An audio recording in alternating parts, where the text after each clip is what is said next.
Alors, juste pour montrer combien ceux qui critiquent la Bible, la Genèse, sont vraiment dans les pommes de terre. Il y a un terme qui est utilisé, qui est le terme tolédote, qui veut dire engendrement, postérité, origine, mais surtout engendrement. Et tout le long de Genèse, vous retrouvez ce terme-là. Dans 2,4, dans les Nouvelles Bibles, en tout cas Louis II, 21, c'est traduit l'histoire. Telle fut l'histoire du ciel et de la terre. Dans les anciennes Louis II, c'est marqué la postérité, si je ne me trompe pas, c'est ça, ou les généalogies, les origines aussi. OK. 5.1, si vous regardez. 5.1. Ça dit, on lit, voici le livre de l'histoire. Si vous regardez dans 6.9, voici l'histoire de Noé. Okay. Alors, c'est toujours le mot tolédote. Okay? Donc, ça, c'est le mot-clé sur lequel l'auteur, Moïse, a construit son livre. Tout repose sur toute la structure de son livre repose sur cette expression-là, tolédote. 10.1, encore. C'est un peu dommage qu'en français, c'est pas toujours rendu par la même expression. Ça vous empêche de voir ce point-là. Dans 10.1, ça dit « Voici la lignée des fils de Noé ». C'est la même expression en hébreu. Et tout le long comme ça du livre, et chaque tolédote introduit une nouvelle section du livre. OK? Dans 11.10, par exemple, voici la lignée de Sem. Donc, voici le tolédote, ou l'engendrement, ou la postérité de Sem, etc., etc., tout le long. Même 11.27, vous l'avez encore. Voici la lignée de Térach. Mais ce n'est pas simplement dans les généalogies. OK? Même cette expression-là est employée quand il n'y a pas de généalogie. Par exemple, vous avez ça dans le 2.4, là. Ça paraît étrange pour nous de parler de cette manière-là. Dans 2.4, on l'a déjà vu. Et vous allez voir plus loin dans le livre de Genèse, ce tolédote-là, où l'engendrement est employé alors qu'il n'y a même pas de généalogie. C'est juste pour, même la narration fait partie de cette idée de l'engendrement, de la postérité. Voici ce qu'a engendré Isaac, par exemple. Mais ce n'est pas juste des fils comme ça, des noms qu'il a engendrés. Il a engendré une histoire. Alors même la narration entre dans cette idée du tolédote, de l'engendrement. Vous me suivez? Okay. Dans 2.4 ici, ce qui nous paraît étrange, nous, mais dans 2.4, ça dit « Telle fut l'histoire du ciel et de la terre. » Voici la postérité des cieux et de la terre. Ah bon? Et dans ce chapitre-là, il n'y a pas de généalogie. Pourtant, c'est le même mot. Voici l'engendrement. Voici ce qui est sorti de la terre et des cieux. Comprenez l'idée? Mais c'est ça, sa pensée de base qui construit tout le livre de Genèse. Voici ce qui sort de. Voici ce qui est engendré de. Et à la lumière de ça, il faut aussi voir Genèse 1 qui n'emploie pas le tolédote, le mot engendrement ou la postérité, mais qui va dire au commencement, Dieu créa les cieux et la terre. Et ça, c'est intéressant parce qu'on ne peut pas mettre au niveau de ce que les hommes font, de ce que même la terre et les cieux peuvent produire, et ce que Dieu produit. Mais c'est la même idée d'engendrement. Vous me suivez? Est-ce que vous me comprenez? Lise, est-ce que tu me comprends? Tout à fait, mais je vais suivre, je continue à suivre. Pas grave. Ouais. Mais en tout cas, ce que ça montre, c'est que le livre est écrit au moins par quelqu'un que tu vois qui a un plan très structuré comment il va écrire son livre. parce qu'il introduit chacune de ces sections avec ce mot-là, tolédot, qui est un mot hébreu, qui veut dire engendrement, postérité, descendance. OK?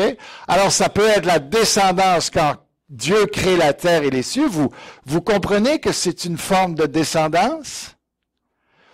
Même chose, quand les cieux et la terre font pousser de l'herbe, font pousser des arbres, qu'il y a des rivières qui se mettent à couler, est-ce que vous pouvez comprendre le sens de engendrement, de descendance de la terre à ce moment-là? Est-ce que vous voyez? C'est pas la copulation, c'est clair, oui, OK, mais c'est une forme d'engendrement. Oui. J'avais tendance à penser que ça, c'était par rapport à la descendance humaine. Sauf que si on regarde que Adam a été créé de la terre, ça vient de la terre, finalement. C'est ça. Alors, c'est l'idée hébreu que la terre est comme un papa, okay, qui t'a mis au monde. Alors, le livre est construit. Alors, on peut l'appeler aussi, Genèse, le livre des origines. OK? Mais c'est plus que simplement le mot origine. En tout cas, il y a une nuance entre engendrer et juste un commencement. OK. Mais je ne veux pas aller trop loin là-dedans. Le nom intermédiaire de Dieu, l'éternel Dieu, l'idée, c'est l'unité du livre. Comment ça, on retrouve l'unité, que c'est faux que ce livre-là a été écrit par plusieurs auteurs. Le mot tolédot, partout dans le livre, le prouve. L'expression l'éternel Dieu qui raccorde tout le livre où les noms de Dieu sont utilisés. Tu vois que l'auteur était au courant de ces noms-là. Et s'il y a des noms différents selon les sections, c'est qu'il y a des sens différents de ces sections-là. Vous comprenez l'idée? Il y a la promesse de Genèse 3,15 qui nous parle du salut, puis tout le livre après ça découle de ça, et toute la Bible découle de Genèse 3,15, d'une façon incroyable. Comment ce gars-là qui a écrit pouvait savoir ça? On va le voir, on va le revoir. Et après ça, les généalogies se rétrécissent vers la nation juive en passant par Seth, Sem, Héber, Abraham, Isaac, Jacob. Juste, je vais terminer mon idée. Vous pouvez lever la main pour poser des questions, pas de problème. Il y a un rétrécissement dans le livre de Genèse que vous voyez que les généalogies sont là pour s'en aller de plus en plus pour nous montrer d'où vient la nation d'Israël. Pourquoi? Parce que selon Genèse 3,15, la postérité va amener la défaite du diable. Et il faut montrer d'où vient Jésus. OK? Alors, le livre de la Genèse est là et ces généalogies sont là en se rétrécissant de plus en plus vers la nation juive pour montrer que, et pourquoi les généalogies ensuite dans toute la Bible, elles sont là pour prouver que Christ est l'accomplissement de Genèse 3,15. Et on a absolument besoin de ces généalogies-là pour comprendre le fil de l'histoire et ce qui nous montre que Dieu est totalement au contrôle de tout ce qui est en train de se passer. Question? Vous avez-vous des informations sur le premier par S? Vous avez-vous des informations sur le premier par S, S-E-T-H, là? 7? Où c'est? Juste en bas, ou la promesse, là, à gauche. Ou juste en haut, à gauche. 7, S-E-T-H, c'est quoi ça? C'est le nom le nom du troisième fils d'Abraham. Okay. d'Adam. OK? Alors, et là, ici, il dit, et voyez-vous, alors ça se rétrécit de plus en plus, et les duos qui font une critique, qu'il y a des histoires différentes, les mêmes histoires qui se répètent, et tu vois que c'est des traditions qui ont été mises ensemble. C'est pas du tout un hasard que l'auteur a voulu ça. Pourquoi? C'est qu'il enseigne toujours par contraste, qui va avec l'idée, un soir, un matin, ténèbres, lumière. Tout le long du livre, il fonctionne avec cette idée-là que je vais te montrer ce qui est le bien et le mal. Vous voyez l'idée? Comment ça nous rattache avec le début même, où là, on comprend que Dieu est en train de nous enseigner au travers d'une histoire de Caïn et Abel. Lémec et Lémec. Les deux mêmes noms, ils ont fait totalement le contraire. Abraham et Lot. Ce livre-là fonctionne avec cette dualité-là et c'est voulu.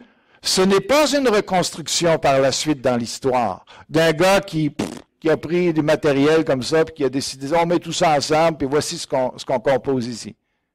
Est-ce que vous me suivez? Est-ce que ça va, Lise? Ça va? Oui? Je m'excuse si tu veux.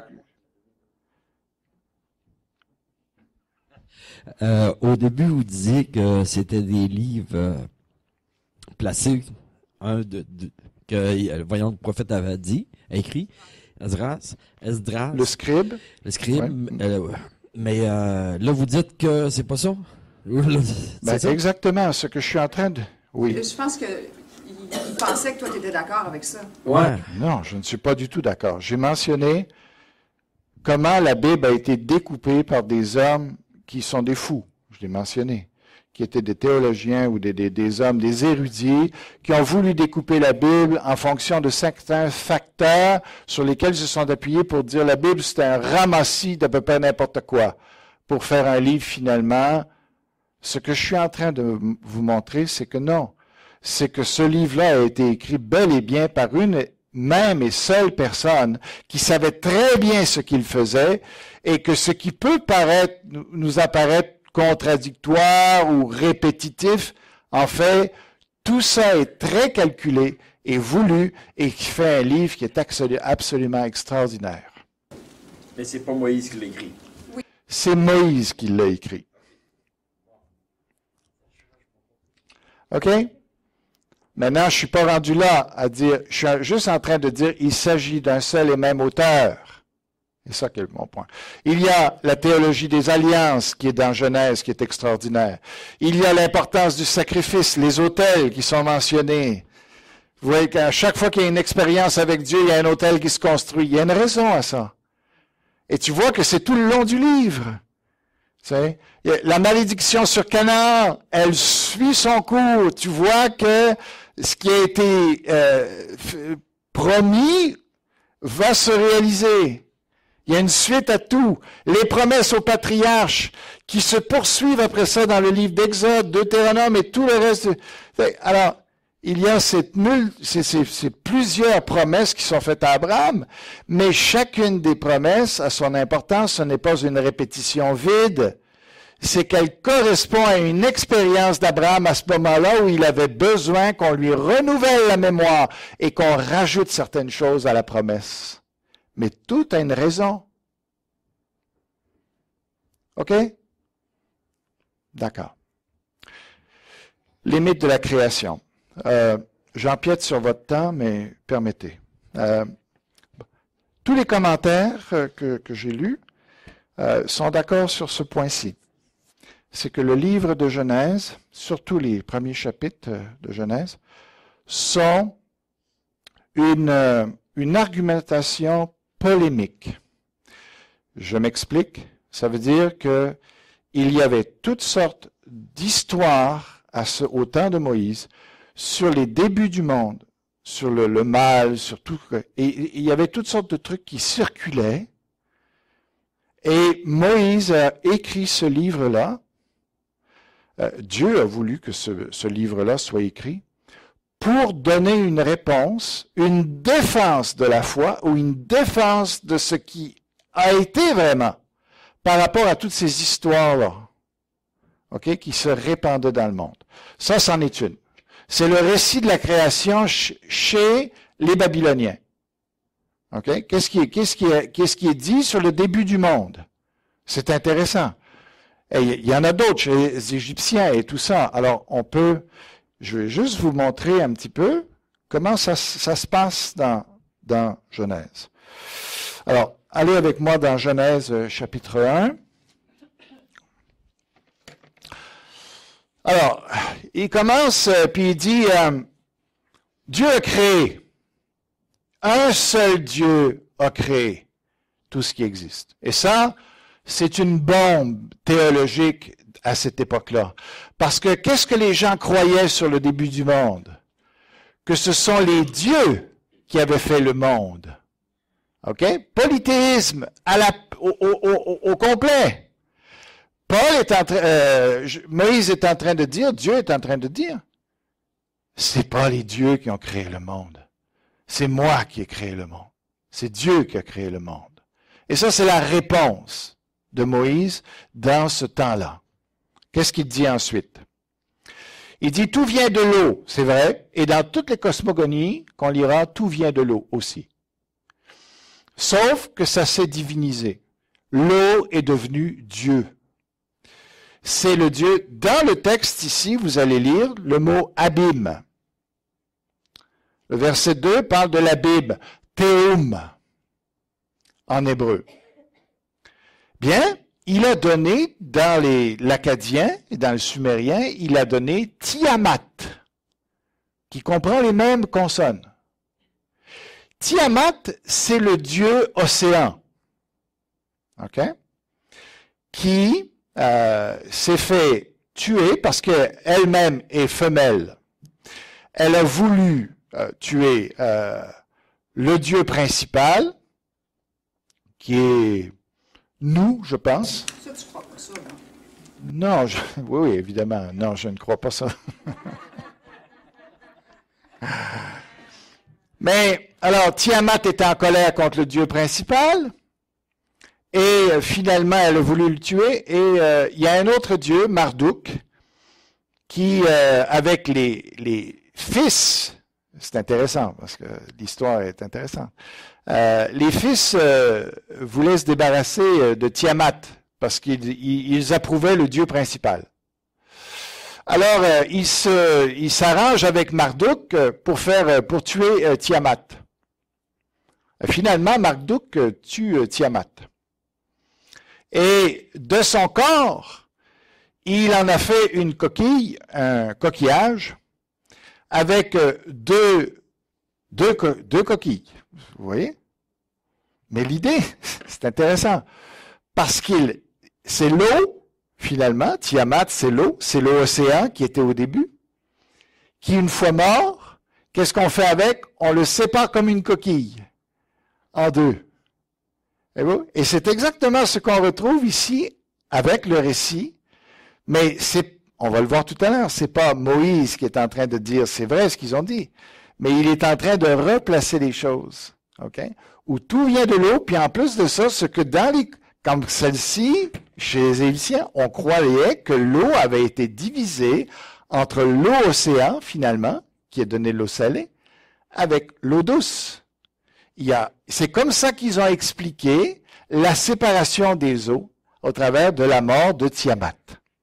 Bon, on ne croit pas ça, mais c'est pour vous montrer, et plus on continue, vous allez voir, alors quand on arrive, par exemple, avec les luminaires, alors, Moïse est en train de dire, et il ne nomme même pas les luminaires, OK? Il ne dit pas le soleil et la lune. Il dit le grand luminaire et le petit luminaire. Et il refuse de leur donner un nom. Pourquoi? Parce qu'à cette époque-là, le dieu soleil était là et la lune. Alors, tout était divinisé. Alors, ce qu'il est en train de dire, ce que Moïse est en train de faire, semble-t-il, c'est de dire aux gens, non, les luminaires ont été créés, ils ne sont pas créateurs. Ils ont été créés et vous n'avez pas d'affaire à les adorer. OK? Alors, ça, c'est comme ça. On arrive par la suite avec l'idée de l'homme à l'image de Dieu, oui, et dans toutes les cosmologies, puis cosmogonies, vous avez des histoires des fils de Dieu, qui est la version polythéiste de l'image que nous sommes à l'image de Dieu, mais pas parce que Dieu nous a mis au monde. Dans les traditions païennes, les dieux ont eu des enfants, mais l'idée, c'est qu'ils ont tordu, voyez-vous, c'est que, et je vais vous le dire un peu ce qui s'est passé à ce moment-là, et les érudits sont au courant de toutes ces histoires-là. Alors, Ils font quelque chose avec la Bible par rapport à ça. Mais je vais juste vous montrer que, par la suite, tout ce que l'on a, le serpent, quand vous avez au chapitre 3, même avant, vous avez le jardin d'Éden. Mais dans toutes ces traditions religieuses-là, OK, vous avez un jardin des délices, qui est interprété différemment, mais à la base, vous avez cela. Vous avez le couple originel aussi. Vous avez un arbre de vie. La seule chose qu'on ne retrouve dans aucune cosmogonie, c'est l'arbre de la connaissance du bien et du mal. Ça aussi, c'est intéressant. Mais l'arbre de vie, que l'homme a été privé un jour de l'arbre de vie, il y a toute une histoire pour expliquer comment. C'est pas comme Moïse l'écrit, mais il y a toute une idée comment les dieux se sont organisés pour enlever l'arbre de vie, parce que l'homme aurait refusé l'offre de l'arbre de vie. Vous savez? Alors, c'est intéressant. Encore là, ça se recoupe. Quand on parle du sabbat ici, OK? Dans les cosmogonies, ce que vous avez, c'est que les dieux étaient fatigués de travailler, ils entretenaient les choses depuis la création du monde, et c'est eux qui s'occupaient de la nature, c'est eux qui s'occupaient... Ils étaient fatigués de ça. Ah, il dit, on va se créer des subalternes, des hommes, pour que eux autres travaillent, pour que nous, on puisse se reposer. C'est comme ça qu'ils ont expliqué le repos. Voyez-vous? Par la suite, on arrive avec le serpent. Dans toutes les cultures, vous retrouvez ce fameux serpent-là, okay? Qui est là, qu'on adore, wow! Mais alors, il y a tout ça qu'on voit, le fait qu'ils ont été exclus du jardin, ça se retrouve dans tout. Alors, qu'est-ce que les gens font? Qu'est-ce que les érudits font avec ça? Ils disent, Moïse, alors il y a trois possibilités. Moïse, c'est quoi le rapport entre ce que Moïse a dit et tous ces récits-là? Moïse a copié. Pourquoi? Parce que les récits, comme celui-ci, est plus vieux que Moïse. OK? Il date d'au moins, ce récit-là, les découvertes qu'on a fait, et d'ailleurs, on a juste les tablettes ici. On a trouvé les tablettes, 7 tablettes. Ce livre-là correspond à 7 tablettes qu'on a trouvées en Mésopotamie, OK? Qu'on a sorti de terre. Voici quelles sont ces tablettes. C'est le reçu d'Enuma Elish, le récit d'Enuma Elish. OK? Et on dit, lorsque là-haut le ciel n'était pas nommé et qu'ici-bas la terre ne portait aucun nom, seul Apsu, celui que je vous disais tout à l'heure, le premier, leur géniteur, et mère Tiamat, leur génatrice, tous mélangeaient ensemble leurs eaux, tout n'était qu'agglomérat, aucune pâture n'était visible, aucune cannelle n'était parue. Alors qu'aucun des dieux n'avait encore été créé, qu'il n'était ni nommé de nom, ni doté de destin. Alors, en leur domaine, les dieux furent produits, l'Amu et l'Amu apparurent et leurs noms prononcés. Alors, je vous le lis quand même. Tiamat et Apsu sont les premiers, les géniteurs des dieux. Curieusement, dans le texte, ils ne sont pas explicitement identifiés comme les dieux. Il est dit qu'ils les produisirent. Tiamat signifie en cimérien « mère de la vie et servant de la vie ». Et Ama et Apsu est l'abîme du monde. Il signifie ab, trou, ouverture, père, bon en tout cas, croissant, jamais. Littéralement la sagesse ou le savoir du père. D'une façon symbolique, Tiamat pourrait représenter la surface du monde, là où la vie se développe, exposée à la chaleur, et Apsu serait à l'intérieur de ce monde, cachant les secrets de la connaissance et de la sagesse, ce qui rejoindrait l'idée du mélange des eaux, l'eau salée de la mer et les eaux douces des sources souterraines. Je vous donne juste un exemple, même chez les Égyptiens aussi, on trouve, ça c'est encore Enuma Elish qui reprend tous les éléments qui sont similaires à Genèse.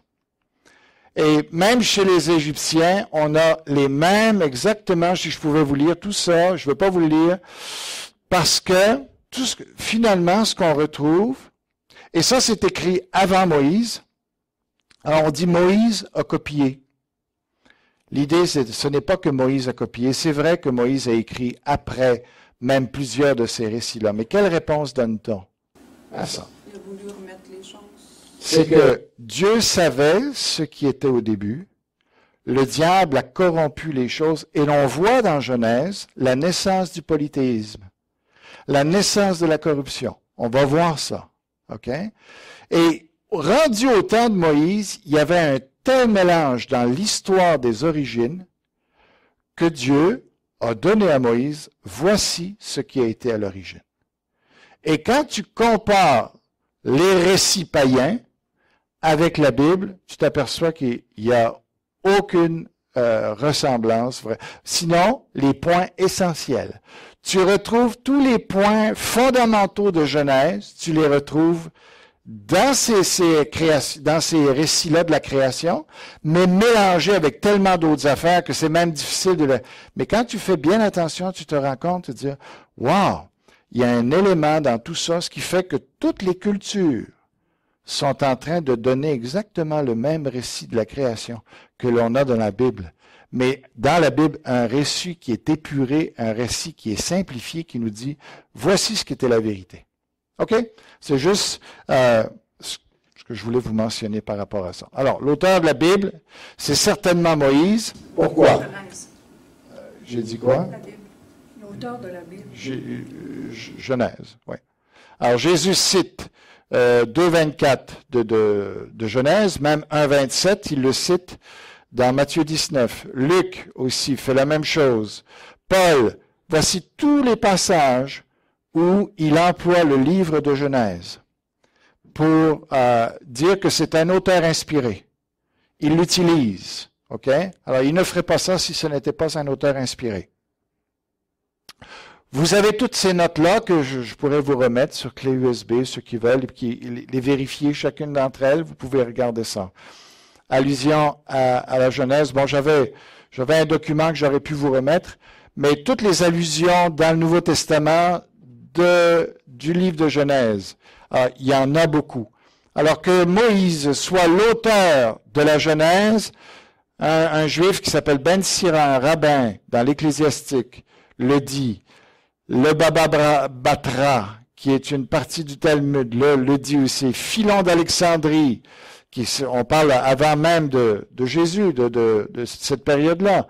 On parle que lui aussi disait, c'est Moïse qui a écrit la Genèse. Flavius Joseph, un historien juif, dit cela aussi, que c'est Moïse qui a écrit. Selon le Deutéronome, vous pouvez lire ça, Moïse parlerait de lui-même par humilité à la troisième personne. Il ne dit jamais je, mais il parle toujours à la troisième personne de lui. Mais on voit que c'est lui qui reçoit la révélation, que ce soit les tablettes ou que ce soit d'autres choses, on voit que c'est lui qui est en train d'écrire le récit. Il y a plein de notations dans les 5 premiers livres de la Bible qui montrent que Moïse est en train d'écrire. OK? Selon 2 Chroniques 25:4, Moïse en serait l'auteur. Selon Malachie aussi.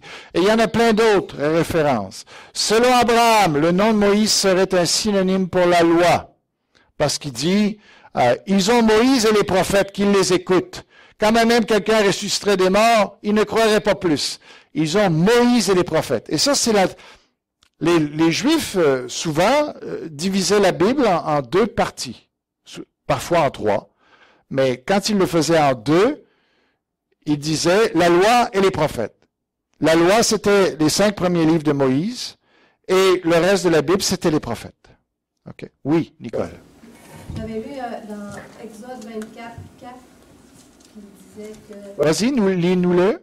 Tu veux-tu le prendre? Je parle pas. Non, quand j'ai la grippe.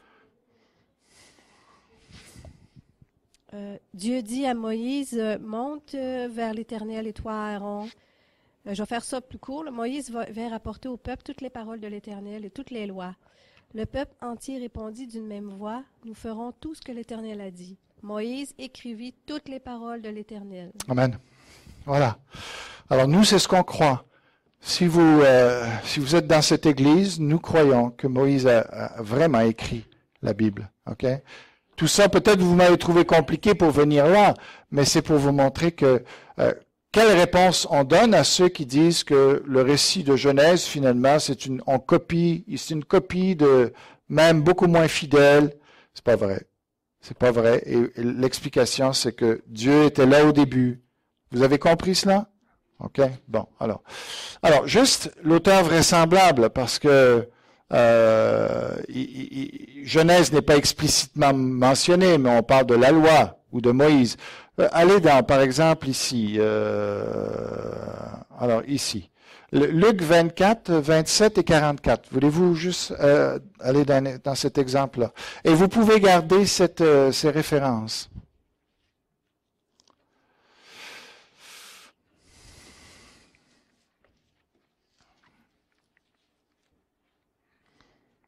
Alors, est-ce que quelqu'un qui a le micro peut le lire? Est-ce qu'on peut juste donner peut-être à Stéphane que d'autres lisent? Oui, Stéphane, tu l'as pas? Non. OK. Stéphane, tu l'as-tu, toi, le texte? Ouais. Luc 24, 27 et 44. Et commençant par Moïse et par tous les prophètes, il leur expliqua dans toutes les Écritures ce qui le concernait. OK. Alors, voyez-vous, il commence par Moïse. Alors, si c'était accepté que Genèse était l'auteur que Moïse était l'auteur de Genèse. Alors, quand il dit que commençant par Moïse, il leur expliqua tout ce qui les concernait.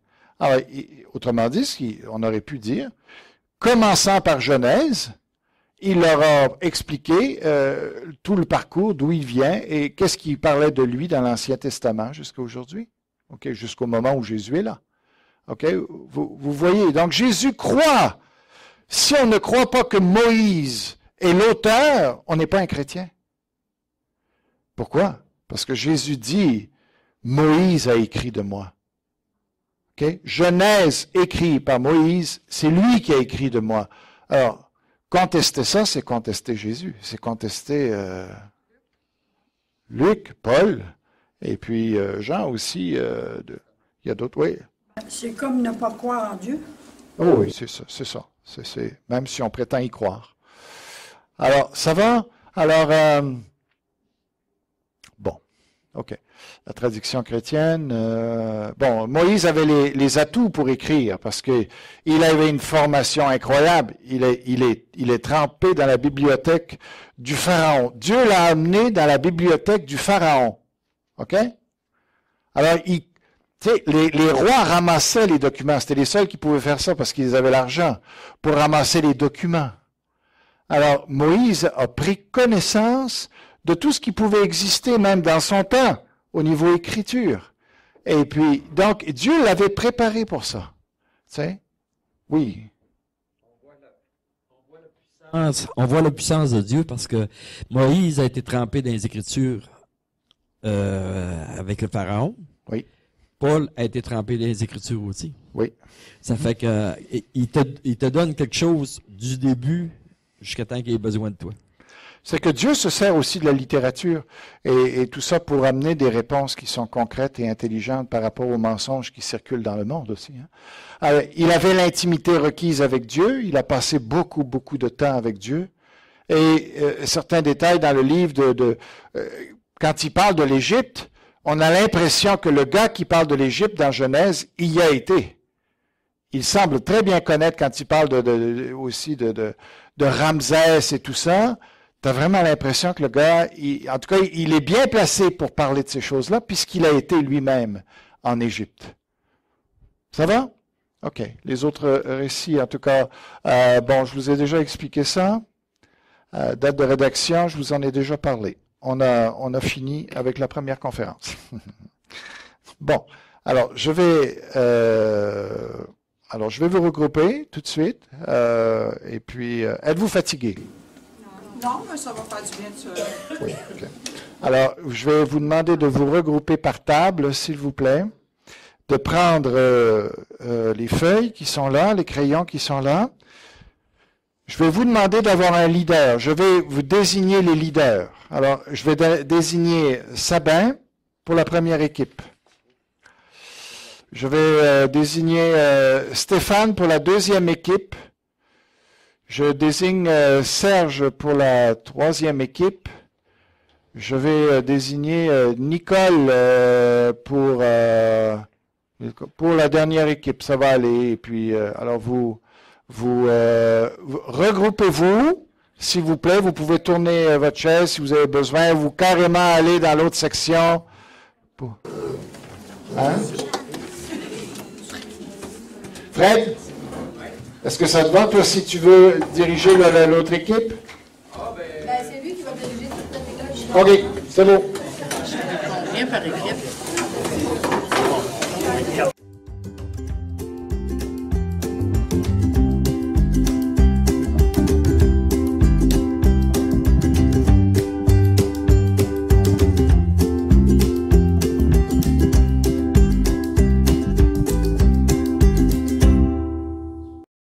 C'est bon.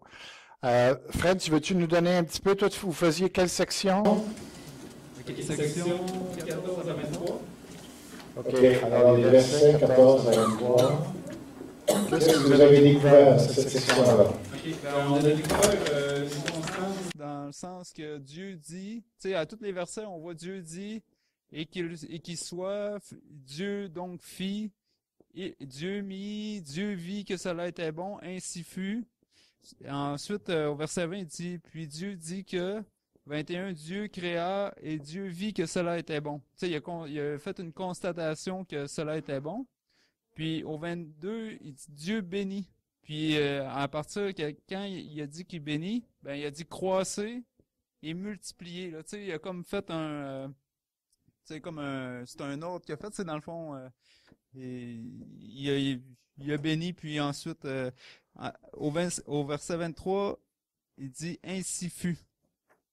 Puis, on a vu aussi au verset 16 qu'il a fait un contraste avec la lumière, là, tu sais, il a fait une lumière sur les ténèbres. Aïe, c'est du permanent, ça.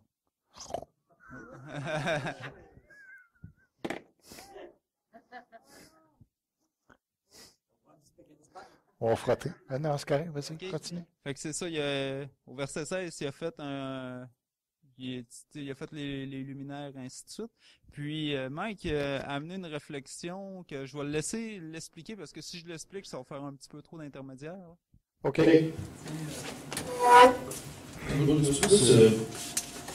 propos de l'invité qui me posait une question, Dieu dit, Dieu vit, Dieu vit et Dieu vit. Donc à la fin, je me pose la question, bon, si Dieu sait tout, pourquoi à la fin on dirait que Dieu s'étonne lui-même de sa création?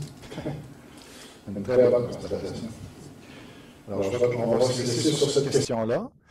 Et puis, je vais laisser les autres équipes nous partager les...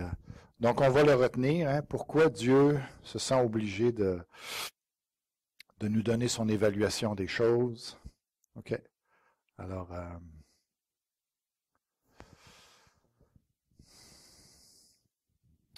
OK. On va y aller avec la deuxième équipe. Serge. Et nous, on a fait 1,24 à 2,3. OK. Verset 24. Oui, verset 24 à 2,3. OK. Grosso modo, on a une caractéristique générale, c'est qu'il y a beaucoup de répétitions. Dieu se répète. Il redit la même chose 2 fois, 3 fois même. Puis on disait que quand c'était 3 fois, c'était vraiment absolu. Entre autres, pour quand il a créé l'homme et la femme, c'est vraiment dit 3 fois. Au verset, je ne sais pas quel c'était. 26 à peu près. 26. Ouais. 26, il dit faisons les hommes. Non, c'est pas ça. 26, 27. Les gars et les femmes. Il dit comme 3 fois. Et les animaux en général, comme au verset 21, ils les appellent selon leurs espèces. Tandis que l'homme, il a fait à l'image de Dieu. Au verset 26 et 27. Excuse-moi, j'avais arrêté d'écouter. À partir de là, qu'est-ce que tu as dit? Les animaux selon Oui, c'est ça, c'est que les animaux, ils les appellent selon leur espèce. OK. Autrement dit, ils ont comme un lien entre eux, finalement. Au début, ils les écrivent selon leur espèce, puis ils sont multipliés selon leur espèce. Tandis que l'homme, c'est dit qu'il était fait à l'image de Dieu, qui est unique, là.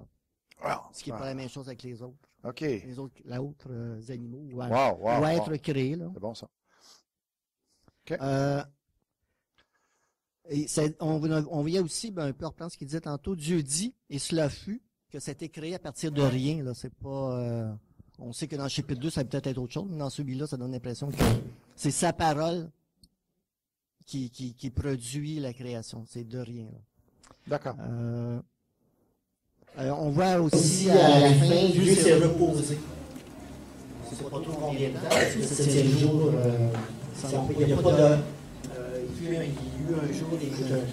OK. Vous avez remarqué qu'il y a une différence de formulation. Oui, à la fin, il n'y a pas ça, mais que Dieu s'est reposé, puis ce jour-là est un jour béni, la bénédiction de Dieu. OK. Donc,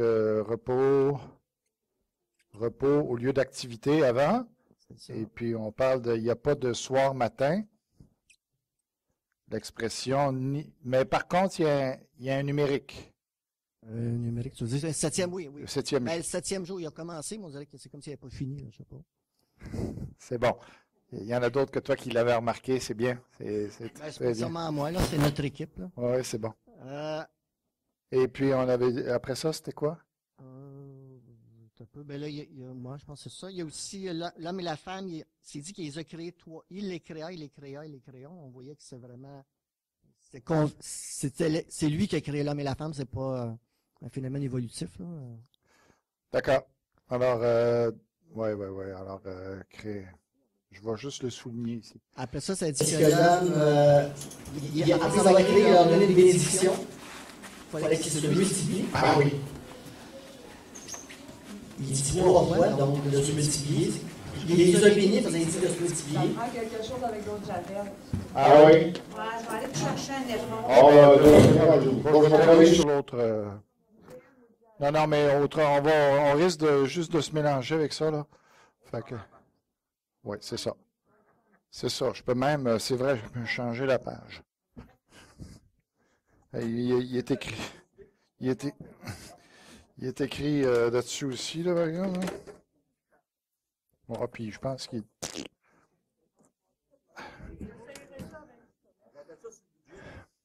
OK. C'est bien. On n'a pas fini? C'est ça, là, il a donné comme deux choses. Il y a eu comme deux choses à faire. En tout cas, qui était une bénédiction, c'est de se multiplier. Oui. Et la deuxième, il y a des choses à faire, de dominer sur la création. Oui. Plus ou moins deux fois. Oui. Avant ça, verset 26, on voyait que Dieu se parle au pluriel. Oui. Comme un élément de... Faisons. À notre image. Oui. Donc, il y a un élément de multiplicité chez l'homme. Chez Dieu, plutôt. Puis après, il dit à l'homme de se multiplier. Là. Je ne sais pas s'il y a un lien entre l'image et le fait de...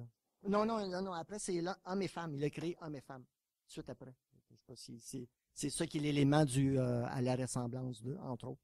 Ouais, c'est bon, ça.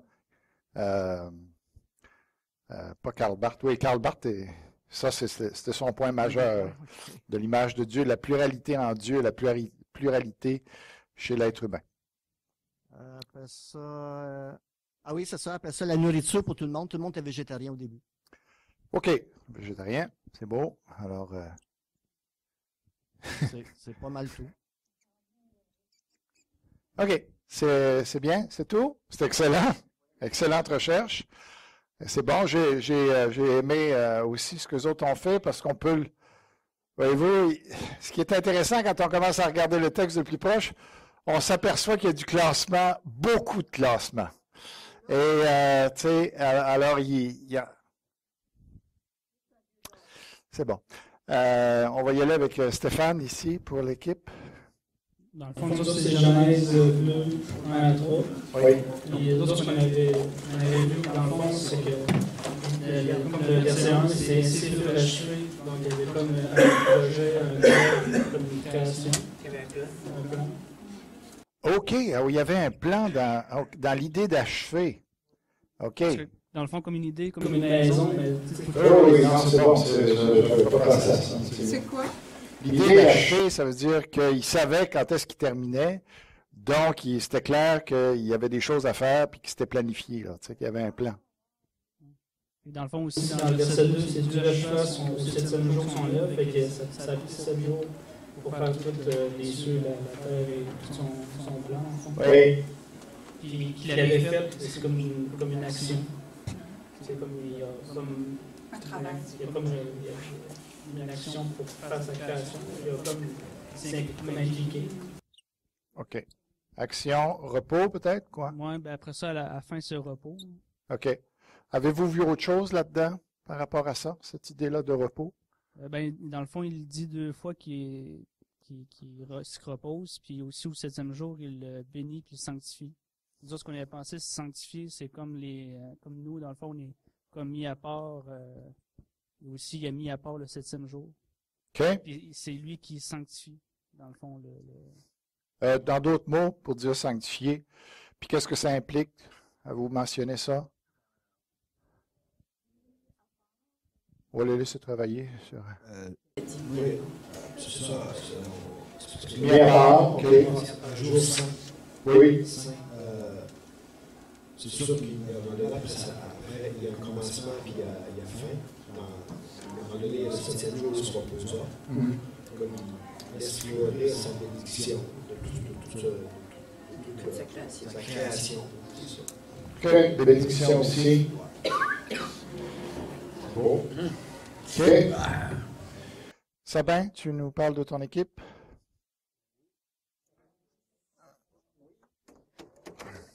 Oui. C'est Lisa qui a écrit, par exemple. Ah, je n'ai pas tout écrit, moi.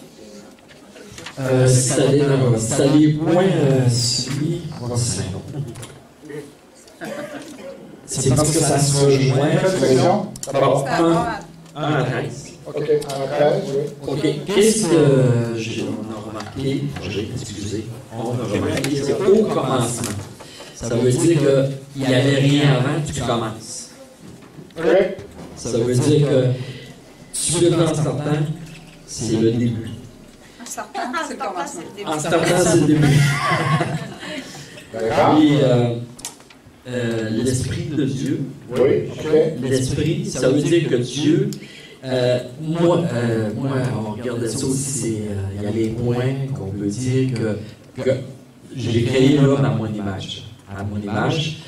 Ça, on n'a pas trop parlé, mais c'est que Dieu, l'Esprit de Dieu, on a un esprit, on pense, okay, dit, tu parles, vu, fit, vit, attends un petit peu, Dieu vit, ça veut dire qu'il voit.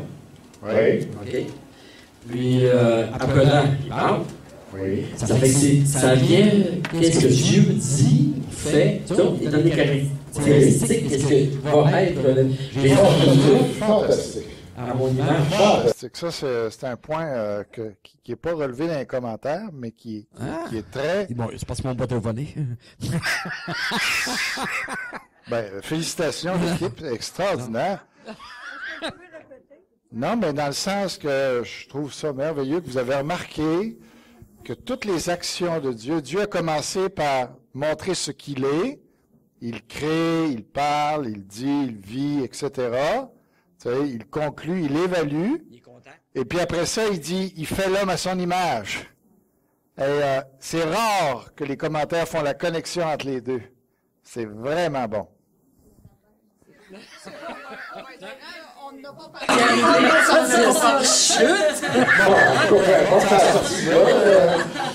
Non, c'est parce que quand les autres parlaient, c'est parce que les points, ils se retrouvent du début de 13, ils se retrouvent dans les autres. Ça fait que là, ça est facile. Le punch, on avait tout dit. Pas tout, là.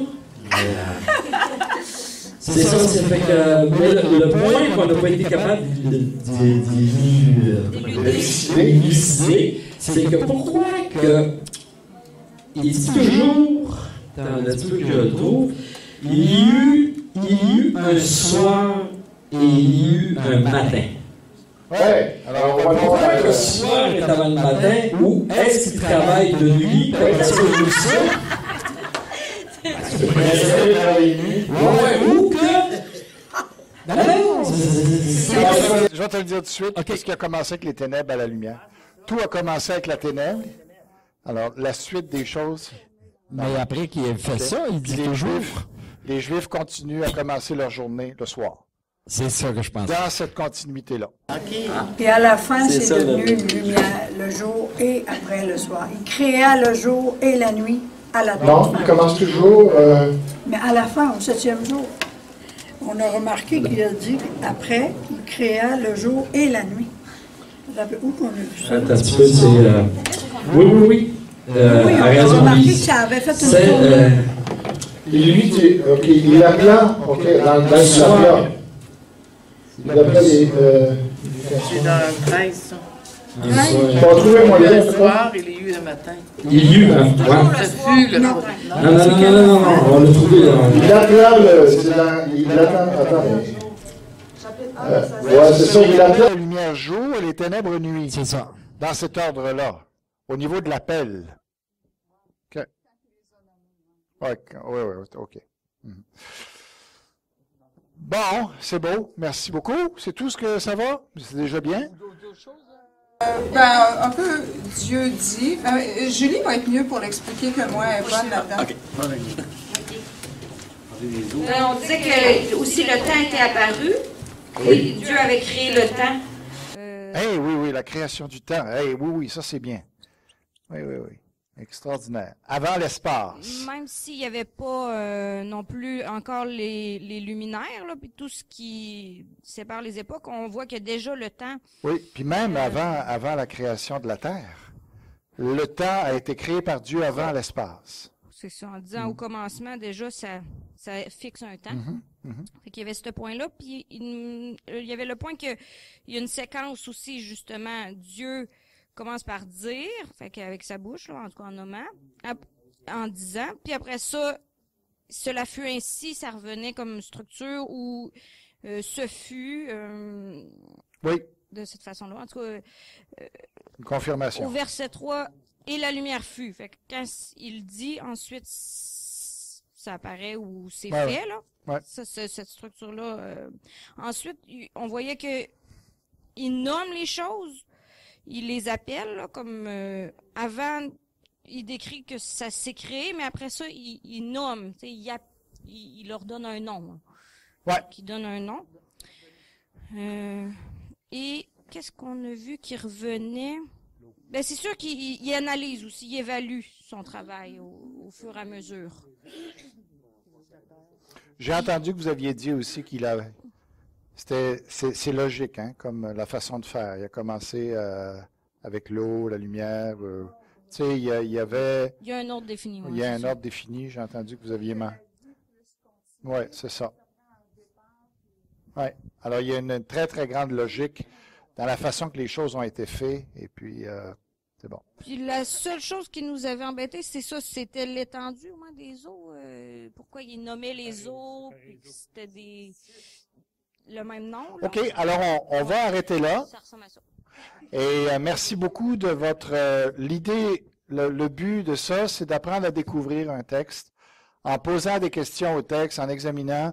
Et plus on le regarde, plus on découvre toutes sortes de choses qu'on ne verrait pas dans un regard, une lecture rapide. Et c'est incroyable la richesse qu'il y a dans ce chapitre-là. Vous allez le voir encore plus. Vous n'avez pas vu grand-chose encore. Vous allez voir à la lumière de tout ce qu'on va pouvoir regarder, surtout de ce qui vient des autres. Oui, Dorca. J'avais juste une réflexion que j'ai d'avoir avec tout ce qu'on parle de tantôt. Dans le fond, Dieu vient de mettre dans le fondement, on dit tout le temps dans la Bible que Dieu est un Dieu d'ordre et de constance et non un Dieu de chaos. Donc, juste avec le premier chapitre, Dieu met déjà son fondement pour montrer qu'il est un Dieu d'ordre, un Dieu de structure et un Dieu qui n'est pas dans le chaos. Exactement. Et l'idée, si on est l'objet d'une nouvelle création, on peut faire un rapport entre Genèse, comment Dieu est en train de construire notre vie. OK? Que Dieu est en train d'établir des choses dans notre vie qui sont similaires aussi. OK? Au niveau spirituel, il commence par, l'eau. Hein? Et quand on regarde comment on a commencé notre vie chrétienne, dans l'eau, hein? OK? Le baptême, et puis, et la lumière, ensuite, le Saint-Esprit nous est donné. Et il y a des versets dans le Nouveau Testament qui font le lien avec Genèse dans ce sens-là, que vraiment le Saint-Esprit est venu en nous et la lumière s'est faite. Il y a vraiment une insistance là-dedans. Alors, cette idée-là. L'idée aussi de Genèse de séparer les choses, OK? L'eau salée, l'eau amère, de l'eau douce. Comprenez l'idée? La sanctification, OK, que Dieu fait dans notre vie à partir de là. Et là, il commence à produire des fruits, OK? Quand on fait ça, il nous pose sur la terre ferme dans notre vie, OK? L'Église, l'importance d'avoir des assises solides, des disciplines solides dans notre vie. Puis là, on commence à porter du fruit et de plus en plus, on se perfectionne. De plus en plus, la vie qui est en train de se développer en nous, elle est sophistiquée, elle est complexe, au point de nous emmener à l'image de Christ, OK, l'image de Dieu qui est le but final, finalement, pour nous, OK, d'aller rejoindre Christ. Alors, Dieu est en train de travailler à ça dans notre vie, voyez-vous? Alors, c'est, oui. Étant créé à l'image de Dieu, on apprend de voir combien Dieu est un Dieu d'ordre. Donc, que la nouvelle création de Dieu déposée en nous, nous devons chercher l'ordre.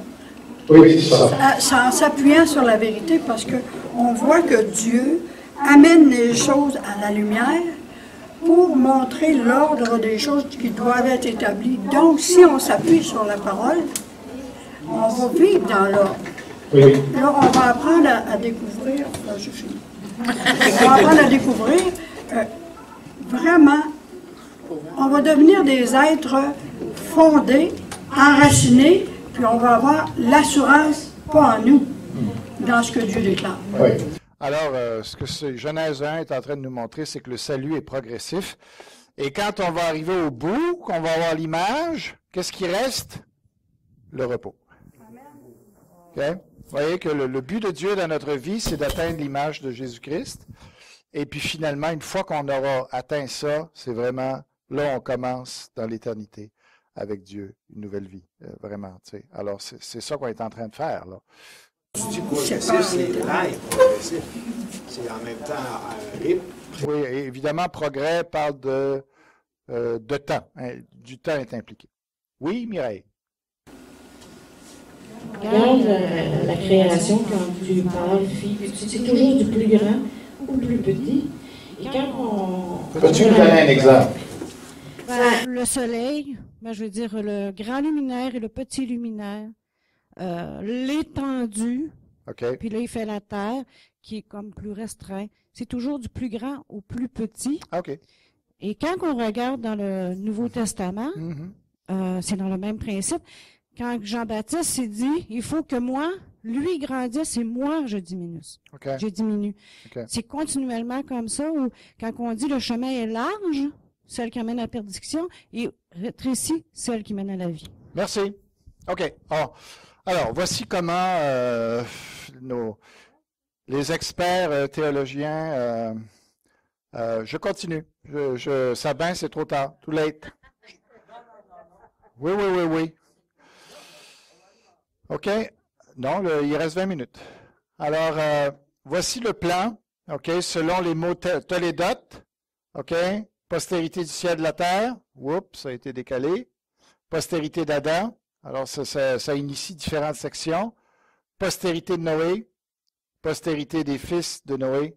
Postérité de Sem, postérité de Térache, postérité d'Ismaël. Et ça comprend, tout ça comprend des histoires, des narrations, OK? C'est pas juste des généalogies. Postérité d'Isaac, alors vous voyez, c'est là. Postérité d'Ésaü, postérité de Jacob. Bon, alors le livre de Genèse, c'est ça.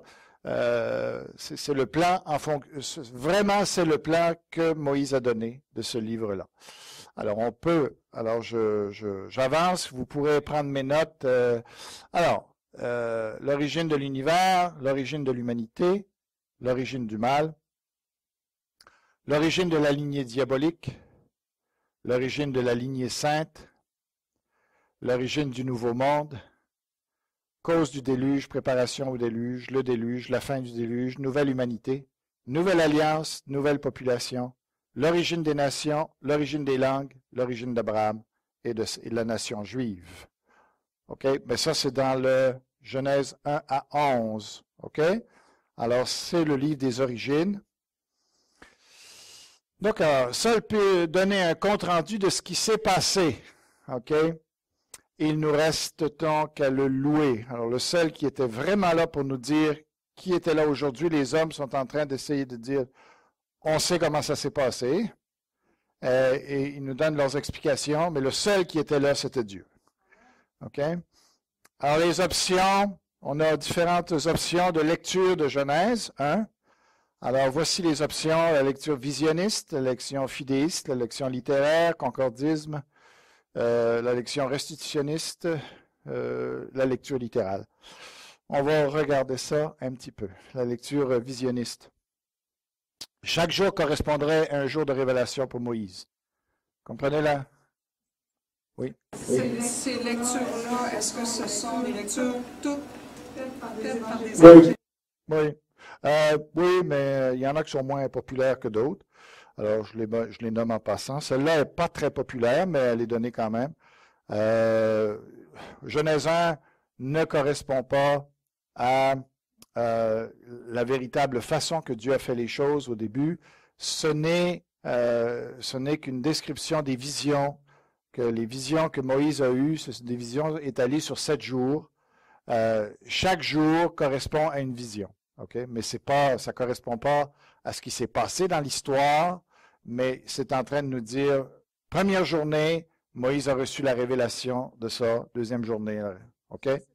On n'était pas là lors de la création, c'est ça que ça veut dire. N'essayez pas de penser qu'à chaque fois que je mentionne quelque chose, que c'est la conviction que j'ai. OK? Je fais juste vous dire qu'il y a des bêtises qui sont mentionnées devant vous. OK? Je n'adhère pas à tout, mais je vous donne une vision d'ensemble et après je vous dis ce que je pense. Donc, il n'y a rien d'historique dans le livre de Genèse 1. OK? C'est pas comme ça que ça s'est fait.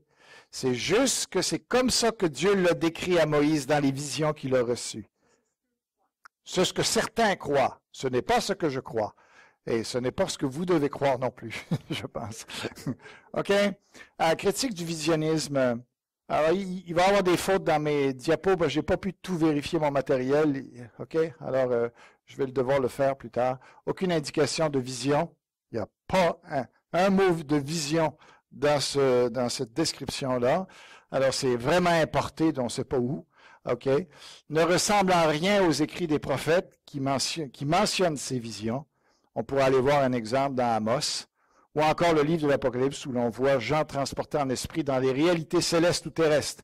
Genèse 1 ne correspond pas du tout à ça. OK? Donc, ce n'est pas un point de vue valable selon ce que je pense. Est-ce que vous me suivez? Oui. Non, je peux pas vous donner de nom. Pour d'autres, je peux vous donner des noms, mais pas celle-là. Pas très populaire. Ça l'a été un temps, mais c'est pas très populaire maintenant. La lecture fidéiste. Le récit de la Genèse n'est pas un traité scientifique de la création du monde. Il ne faut pas chercher de la science là-dedans. OK? La science parle d'une façon et le Genèse 1 parle d'une autre façon. Il ne faut même pas essayer de les mettre ensemble. OK? C'est une autre vision, une autre façon que des évangéliques voient le texte. OK? Il se veut seulement être un récit simple, facile à comprendre pour les hommes. Moi, j'ai un peu de misère avec ça parce que ça ne correspond pas à la réalité. Ça me met dans la confusion plutôt que ça me rend les choses simples. Mais en tout cas, il y en a qui semblent que simplicité, c'est juste que c'est écrit.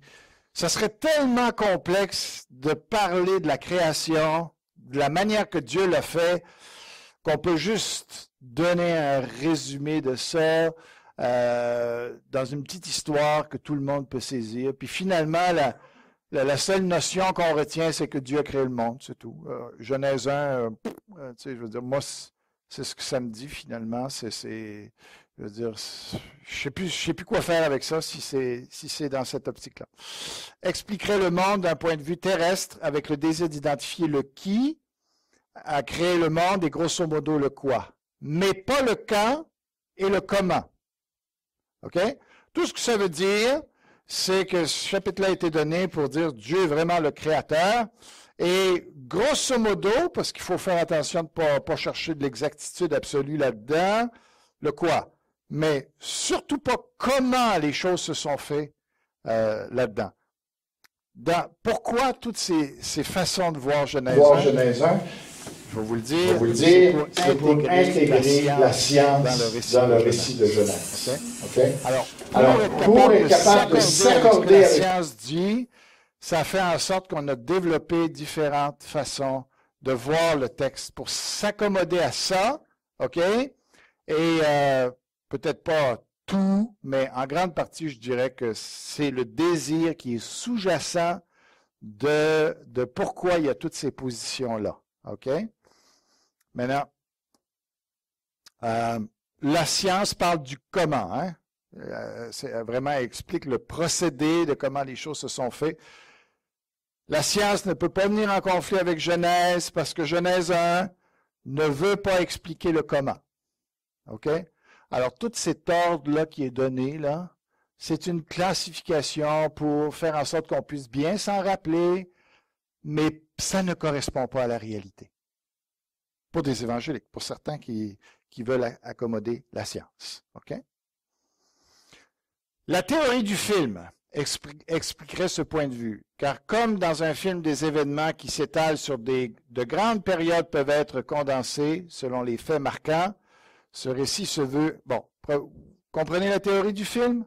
Un film, hein, tu mets en très condensé ce qui s'étale sur très, très longtemps, OK? Puis tu vises certains éléments frappants. Alors, il y en a qui veulent donner cette image-là pour expliquer Genèse 1.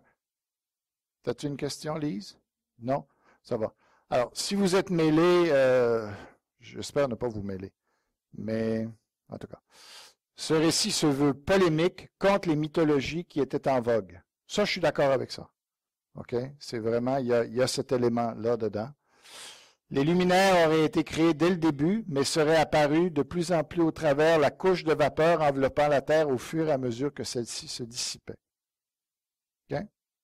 Donc, au jour 4, il n'y a pas de création de luminaires là, selon cette vision-là. C'est juste que les luminaires seraient apparus là. Parce que, quand tu veux accorder ça à la science, eh bien, c'est complètement inconcevable pour un scientifique de penser que la lumière peut exister, que la vie peut exister indépendamment du soleil. OK? Donc, il faut absolument trouver un moyen pour s'accorder avec ça. OK? Il y en a ici qui pourraient dire, la science, on s'en fout. Bon. Non, on ne peut pas s'en foutre. Pourquoi? Parce que Dieu est le créateur du monde. Dieu est le créateur des lois de ce monde. Donc, la révélation que l'on a dans la nature, puisque ça vient du même Dieu, la création de la Bible vient de ce Dieu-là, et la création du monde vient de ce Dieu-là. Il est impossible que Dieu se contredise. Vous êtes d'accord? Vous comprenez le raisonnement. OK? Je suis tout à fait d'accord avec ça. OK? Il doit avoir une correspondance, une corrélation entre la... Je ne dis pas le mot science. Je dis entre la nature et la Bible. C'est, voilà. Là où se situe le problème, c'est l'interprétation de la nature. Okay? L'interprétation. Les faits sont là et si on réfléchissait correctement, les faits s'accorderaient. Mais l'esprit du monde et l'esprit du diable se glissent aussi dans l'observation et dans les conclusions que les gens tirent de leurs observations. Okay?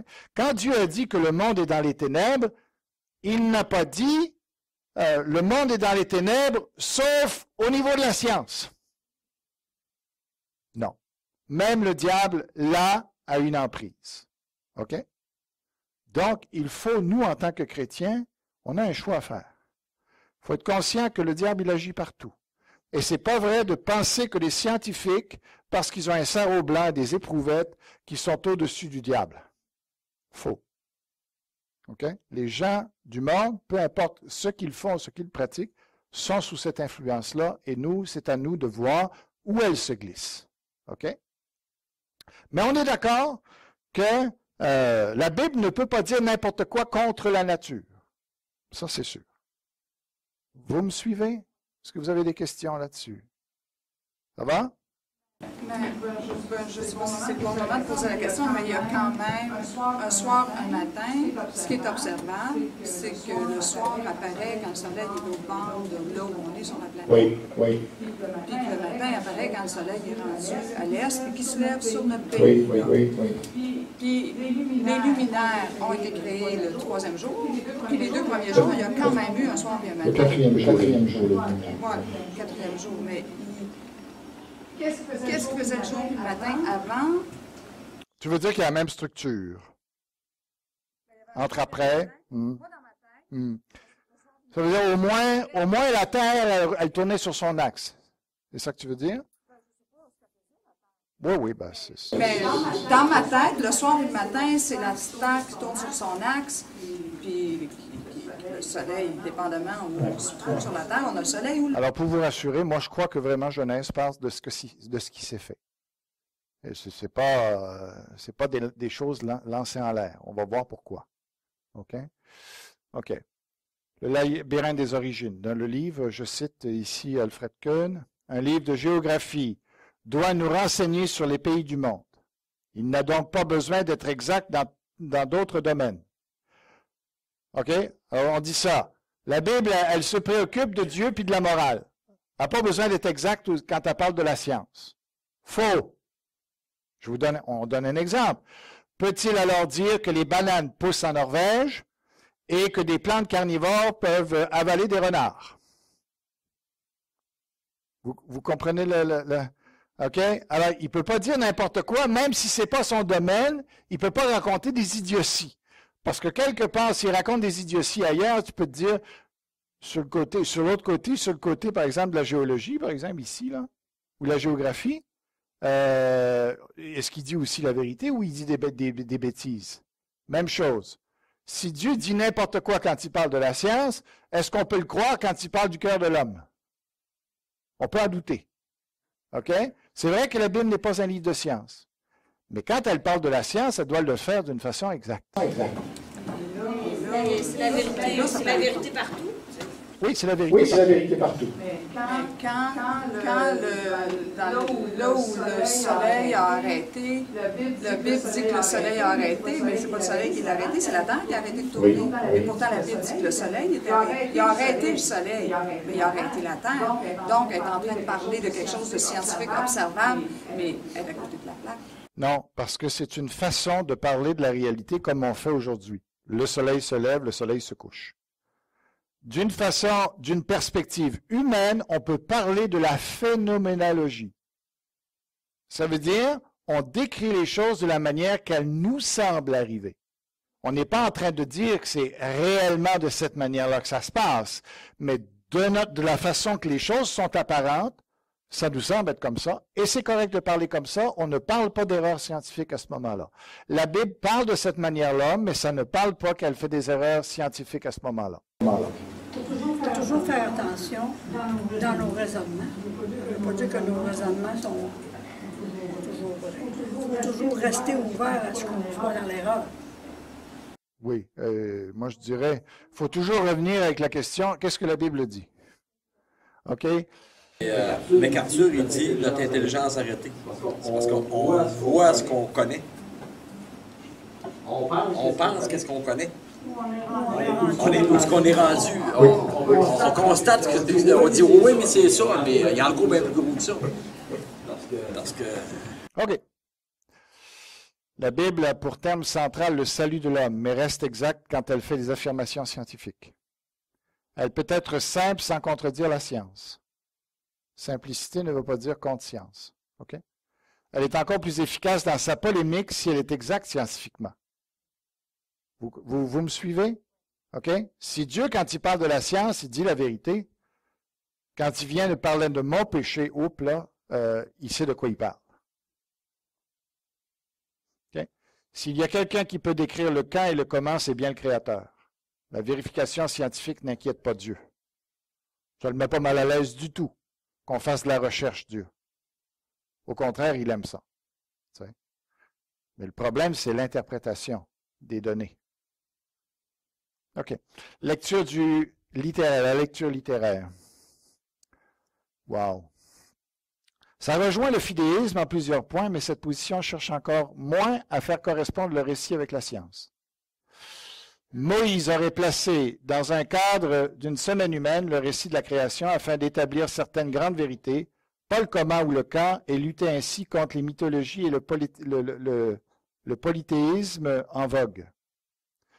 Autrement dit, Moïse a simplement, il a pris ce que les Juifs connaissaient, une semaine qu'ils connaissaient, et bon, il a dit, on va utiliser cette semaine-là, et on va parler de la création de Dieu en fonction de cette semaine-là. OK? Et on va écrire de cette manière-là. Alors, ici, ce que vous avez, c'est un cadre littéraire. Bon, voici... on laisse pareillement symétriquement le texte en le dépassant sur sa droite par excès de littéralisme et en le dépassant sur sa gauche en prenant pour symbolique ce qui ne l'est pas. Ça, c'est Henri Blocher qui a cette position-là. OK? Alors, bon. Vous comprenez rien, c'est normal. Alors, ce qu'il dit, c'est que on lui a lancé souvent à la figure, il faut lire la Bible littéralement. OK?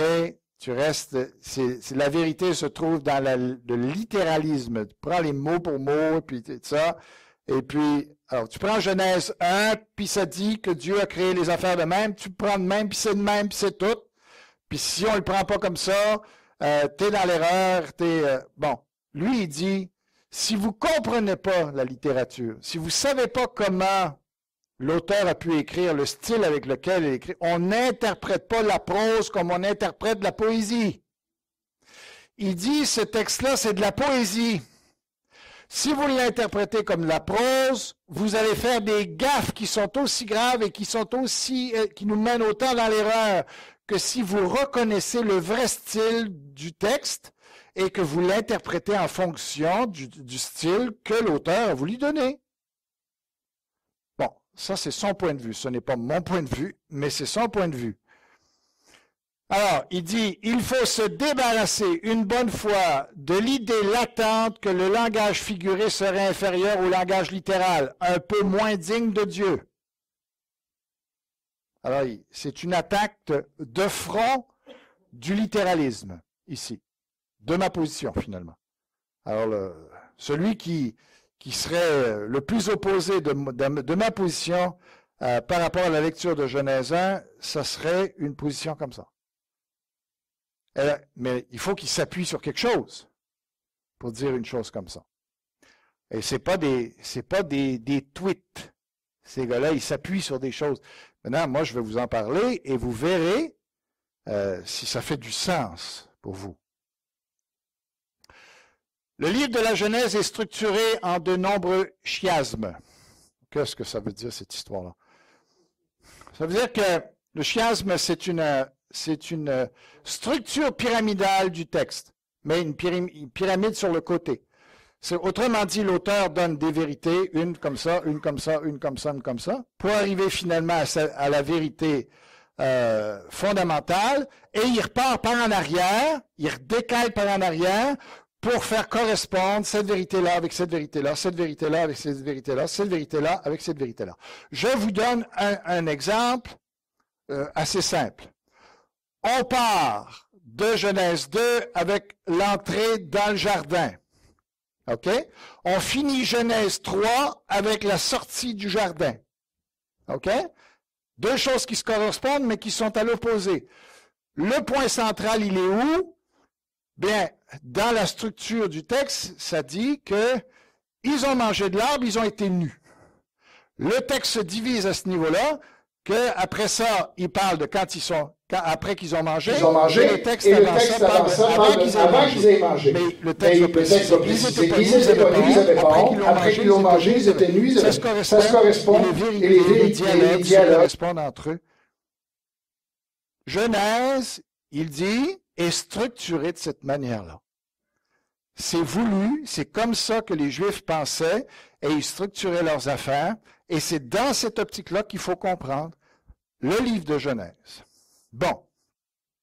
C'est didactique. Autrement dit, il structure son texte pour enseigner quelque chose. Mais quoi? Alors, c'est ce qu'on va voir. La structure du texte, 7 jours divisés en 3 par 3. Jour 1 correspondant au jour 4. Jour 2 correspondant au jour 5. Jour 3 correspondant au jour 6. Il dit, mais vous voyez pas que ce texte-là est structuré, que, tu sais, et c'est de façon à ce qu'on puisse bien s'en rappeler. Alors, il ne faut pas que vous donniez quelque chose d'historique dans le temps avec ça, mais c'est juste une façon d'enseigner. Alors, il dit, jour 1, qu'est-ce que Dieu a fait jour 1? Il a créé la lumière. Qu'est-ce qu'il a fait jour 4? Il a créé les luminaires. Les 3 premiers jours, qu'est-ce que ça dit? Ben, et le texte, il dit, la terre était informe et vide. Hein? Elle était informe. Elle n'avait pas de forme, et en plus de ça, il n'y avait rien dedans. Alors, Dieu commence avec ça, il dit, voici comment c'était au début. Et d'abord, les 3 premiers jours font quoi? Ils donnent la forme. Vous voyez? Il sépare les océans, OK? Il met la terre là-dedans, tu sais? Et ça, c'est les 3 premiers jours. Et puis, à la fin du 3e jour, il commence à remplir. OK? Alors, il a donné une forme, et après, une fois que la forme était là, les autres jours sont, il a mis de la végétation. Ça a commencé à pousser. Il a rempli ça avec des oiseaux. Il a rempli ça avec des poissons. Il a rempli ça avec des animaux terrestres. Il a rempli ça avec les hommes. Tohu, bohu. Hein? Tohu, bohu, ça veut dire désordre, plénitude, rempli, ou désert. Alors, c'est comme ça qu'il a structuré le texte. Mais je suis d'accord avec ça. Ce point-là, moi, je suis d'accord avec ça, que le texte a une très grosse structure. Est-ce que ça veut dire que ce n'est pas historique pour autant? C'est là qu'est le débat. OK? Mais ce gars-là m'aide à voir, wow, c'est vrai, je n'avais pas vu ça. Je n'avais pas vu comment Moïse avait structuré son affaire. C'est bon, j'aime ça. Mais je ne suis pas d'accord avec ses conclusions. Mais au moins, il m'aide à découvrir certaines choses.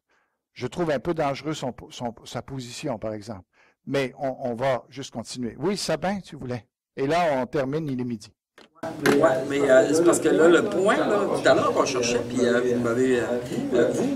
moi, dans ma Bible, c'est marqué « La terre n'était que chaos ».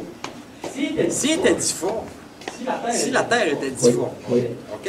Si aujourd'hui elle est ronde et elle tourne, puis il y a un est et un ouest, si elle est carré, même si ça tourne, puis si tu es juste dessus, c'est plat. Un exemple, on ne voit pas de lever ni de soleil. Voyez-vous? Le lever, la lumière, elle change tout l'effet.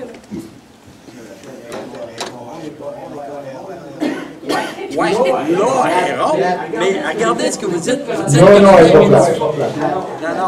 vous dites que la terre, Dieu créa le ciel, la terre n'était que chaos. Vous dites dans votre Bible que c'était marqué difforme. Si la terre était difforme, comparativement qu'aujourd'hui, elle pouvait être n'importe quoi rectangulaire. Mais plate, c'est une forme. Ça dit difforme. Autrement dit, il n'y avait aucune régularité dans ça. Ça pouvait être tout éparpillé. Non, on peut dire quand même qu'il y avait une certaine identification d'où elle se situait, oui, mais sans aucune structure. C'est peut-être là que le ciel et la lumière, qu'est-ce qu'on parlait tout à l'heure, la lumière, le lever le matin, la nuit, et ça a été après, c'est parce que là, peut-être qu'il a formé. Oui, c'est sûr que c'est après qu'il a formé. Qui a donné sa forme après, c'est ça. Ça, elle était informe, donc pas dans nos pensées d'imaginer une forme. Non, c'est ça.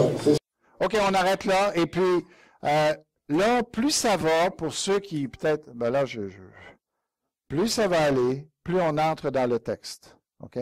Plus vous allez avoir quelque chose sur lequel vous allez pouvoir regarder pour vraiment bien comprendre ce que je suis en train de dire. J'ai un peu pensé sur des choses un peu philosophiques parce que vous ne pouviez pas lire ce que ces gars-là disaient. OK? Puis peut-être de quoi ils parlent exactement. Mais ne vous en faites pas parce que plus on va regarder le texte lui-même et plus ça va être simple de le comprendre. Alors, restez jusqu'à la fin. Vous allez voir, ça va être très enrichissant. OK?